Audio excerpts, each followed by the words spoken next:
everyone, welcome to our YouTube channel. I'm Dr. Ashwati. Students, in this lecture, I'm going to discuss about political thought, unit number 2 from your UGC-NET syllabus. As you know that unit number 2 has a list of many thinkers right from the ancient to that of modern period. Ancient political thinkers, basically Confucius, you have Confucius, Plato, Aristotle. Then after medieval, we don't have much. We have a transition thinker, that is Machiavelli is there. Then after we have all the social contract thinkers. Then after we have the thinkers from the German idealism. Karl Marx is there, communist thinker. Then we have liberal thinkers are there, J.S. Mill, and various other names are there. Feminist thinkers are also part of it. So you have to, when you go through each of these thinkers, you find that you have already dealt with these thinkers in the unit number 1. So you can say that both, like you're studying unit number 1 and unit number 2 is complementary. So for this lecture, I've selected one thinker from your unit number 2, and that is Thomas Hobbes. As you know that Thomas Hobbes, an English born, or we can say that a thinker from England, and he is one of the most prominent name among the social contract tradition. So first I am going to start with his major works. As you know that for UGC-NET examination, when you are preparing for it, first and foremost thing that you need to keep an eye on are the list of the books written by particular political thinkers. So most or every time when you look at the question paper, you get direct or indirect questions, at least based on books itself. Like 10 to 12 questions are based on books itself. So you can say that if you make a separate note for the list of books by particular major thinkers, like as you know that in political science you have more than 1,000 thinkers are there, so memorizing each one of them is very difficult. But if you keep a separate notebook just for the list of books, it is going to help you in a very great deal. Like it is going to be very helpful for you people. So first I am going to start with the major works of Thomas Hobbes. It is very important one, students. So we will start chronologically. One of his earliest work, The Elements of Law, Natural and Politic, published in 1640. So he is a person belonging to the 17th century. Decide, 1642. Leviathan, 1651. Very important textbook, students.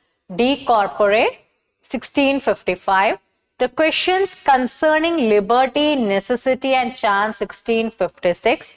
De Homine, 1658. Behemoth, 1679. Dialogue between a philosopher and a student of the Common Laws of England, 1681. So these are the most, or what I would like to say, that prominent texts written by Thomas Hobbes. He was well versed in Latin as well as in English.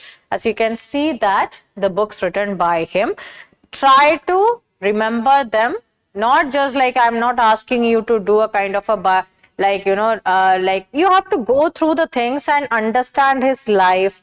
Like one of the most important element in understanding any concept is like who has said, why that person had mentioned it.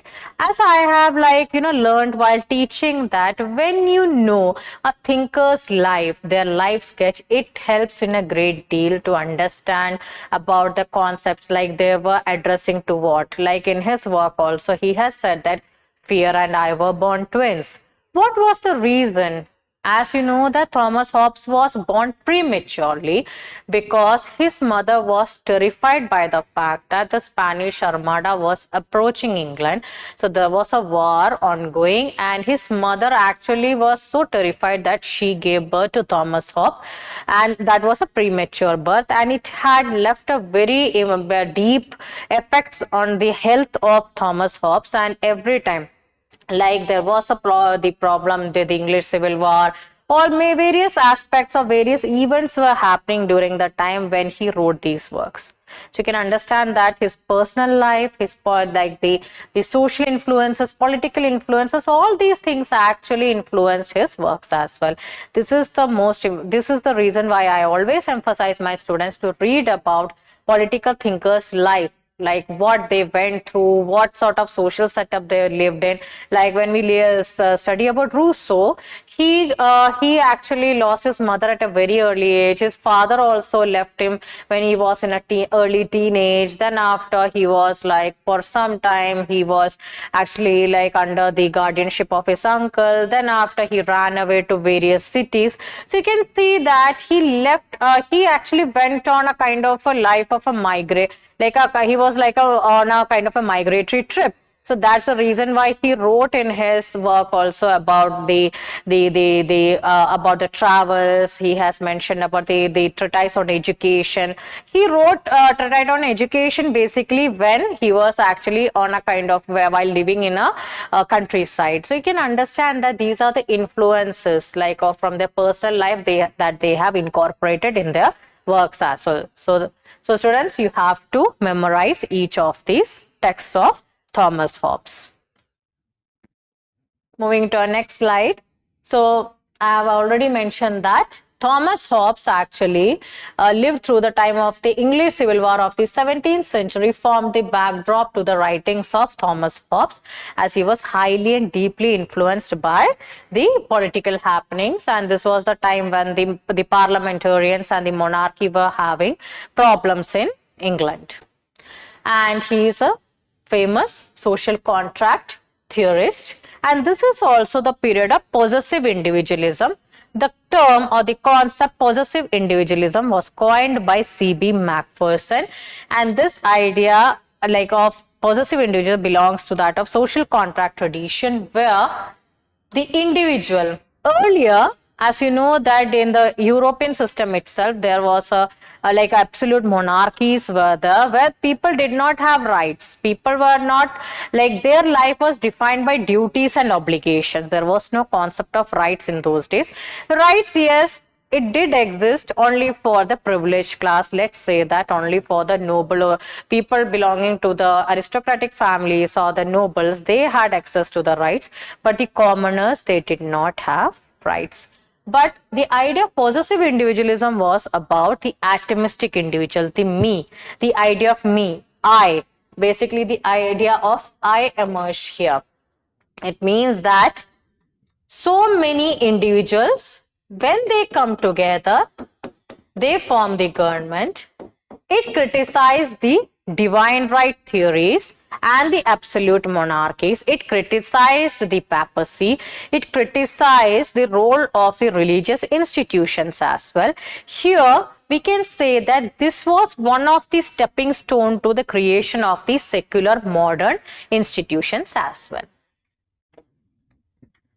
Now, to understand social contract tradition, three things are important.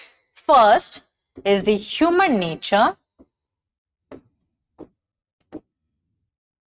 Second, the state of nature.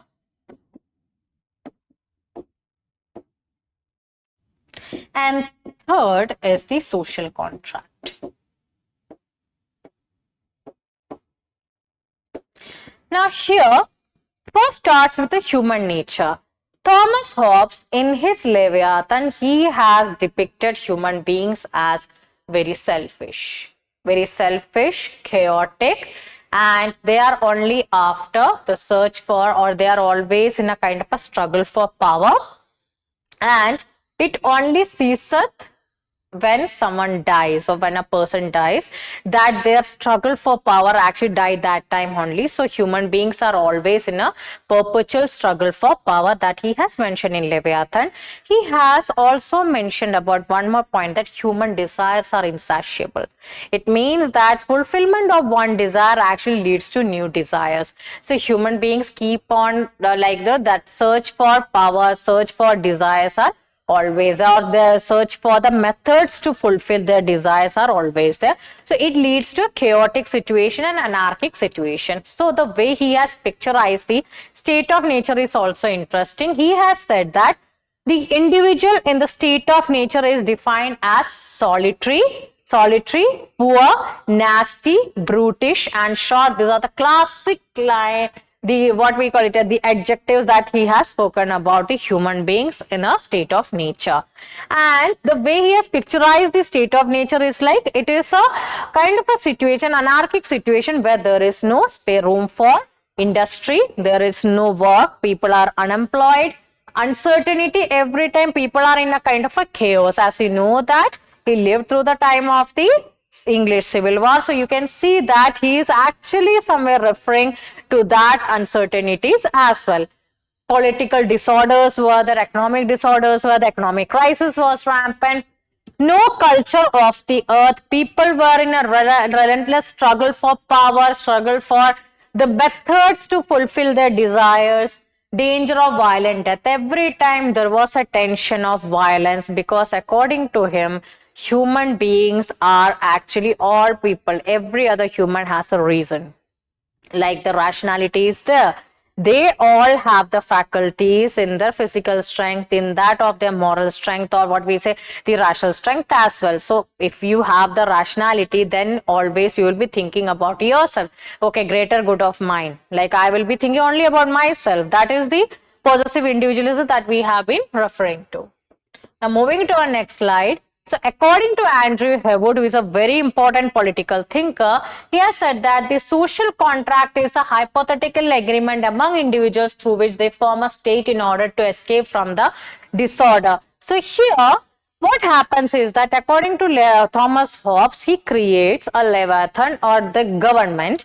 This government is an agreement between the people, because this is the only way how you can take them out of the state of nature, or how to take them out of anarchy. He has mentioned that it is better to have a government other than like having a total anarchy. You need a certain type of government. So it also means state is not created by a privileged elite, but by an agreement among all the people. So it means that here the people actually come together, they submit their natural rights, and only leaving the right to life, okay, rest all, they submit all their natural rights to one Leviathan, and when they come together, they form a government. This is like the people, they come together, okay. And here he has also mentioned about the features of the social contract, like people can choose to vest their sovereignty in one person, either in one person or an assembly of people or assembly of men, whatever you say, and unlimited or absolute political obligation. By this statement, this is very important. When we distinguish between the Thomas Hobbes and John Locke is also none other important thinker with reference to social contract tradition.